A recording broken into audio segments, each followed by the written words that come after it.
The American Civil War was, without a doubt, one of the bloodiest conflicts in American history. Often said to have pitted brother against brother, the Civil War claimed the most American lives of any war before or since.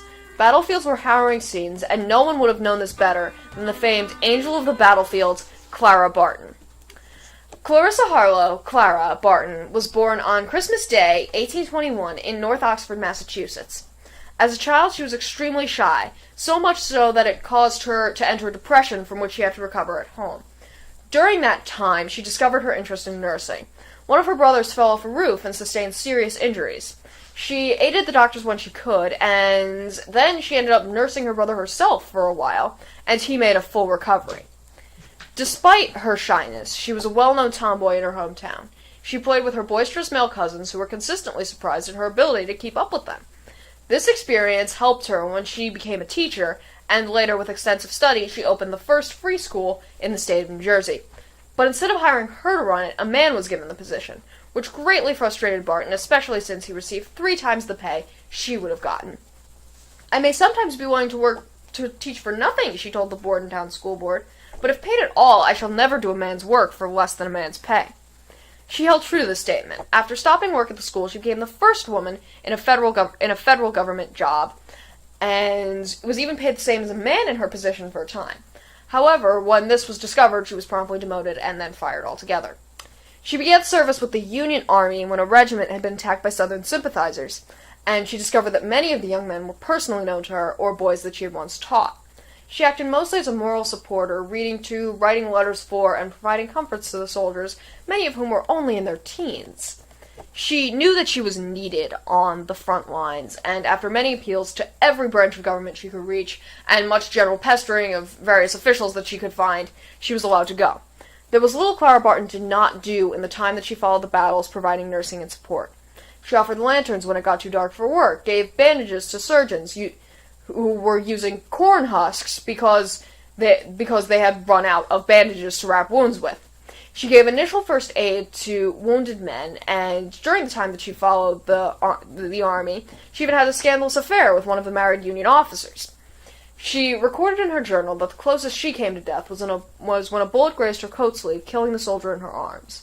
"A ball passed between my body and the right arm which supported him, cutting through his chest from shoulder to shoulder. There was no more to be done for him, and I left him to his rest. I have never mended that hole in my sleeve, and I wonder if a soldier ever does mend a bullet wound in his coat."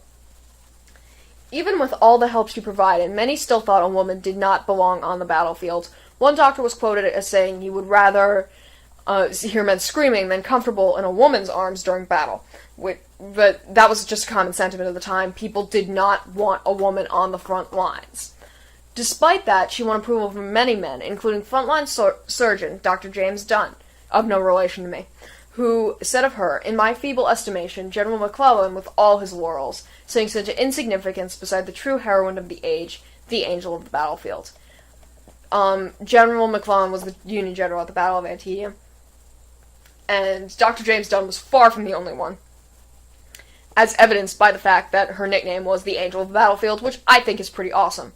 After the war, Barton threw herself into a new task. She opened up an office with authorization from President Abraham Lincoln to search for soldiers who might still be sick in field hospitals, or they might be dead, but it just gave their family some closure.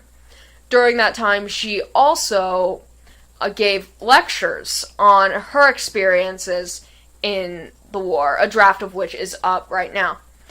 After this time, she went to Europe to relax after this difficult and long period of her life.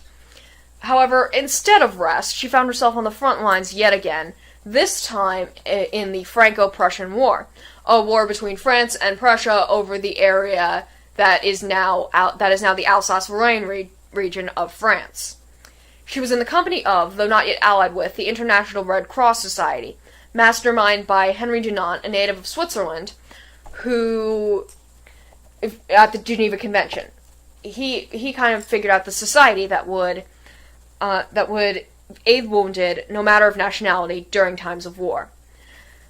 And Clara Barton kind of jumped on this. She liked this idea a lot. So when she was asked to found an American branch of the Red Cross, she freely accepted the challenge.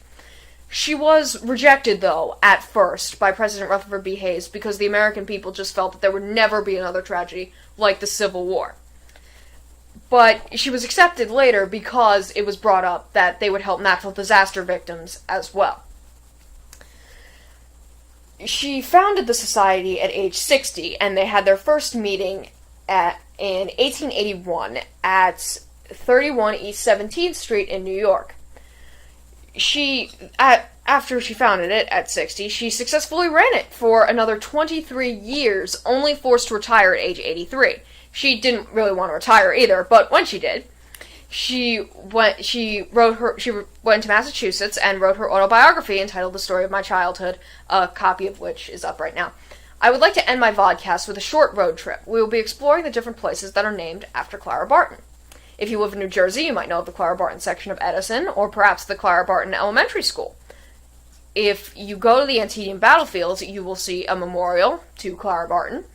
You will see her name on a memorial.